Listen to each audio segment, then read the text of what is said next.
Anar. Burunqi zamonda bir podshoh o'tgan ekan. Bir kuni podshoh o'g'i chiqibdi. Kun issiq bo'lganlikdan usab ketib, bir odam bor joyni izlab mangan ekan. Yo'li bir baqqa to'g'ri kelibdi.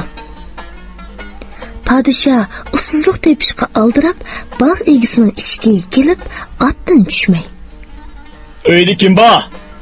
deb varqirabdi. Men bor."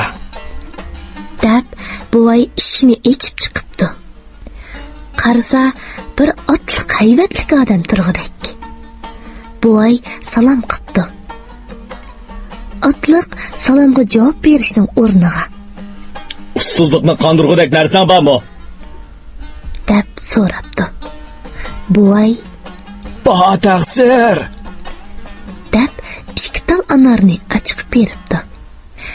Podshoh anarni yeb bo'lgandan keyin, "Men bu yurtning podshohi bo'lsam, bundoq tatli anar mening beg'imda yo'q.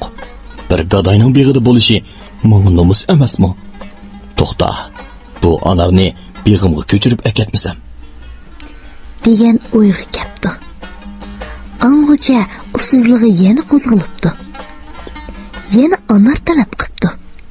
Buvay ilgirki anardan yana ikkini achiq paganishgan, yesa ikkilisi ochiq. Eg'izga og'ilsiz bir narsa bo'lib chiqibdi. Podshohning ochchig'i kelib, "Nemishqa heliqi anarni ochiqmidan?" deganishgan buvay. "Ha, taqsir. Hozir o'zlari yegan shu anardan ochiqdim-ku. Undoq bo'lsa, heliqi anar nemishqa tatliq? Bu nima uchun ochiq? Meningda faqat bir tupli anar bor. Har ikki qitim epkaginim shu anardan. Yolg'on aytmasan-chu. Undoq bo'lsa, ayib menda emas, o'zlarida. O'zlarining niyati buzilgan gap. Sen nereden bilasan? Kimning niyati buzilsa, har qanday tatliq nima shu kishiga ochiq tetiydi" deb javob beribdi buvay. Podshoh buvayning donishmandligiga hayron qilib, o'zining niyatini o'zgartirishga majbur bo'libdi.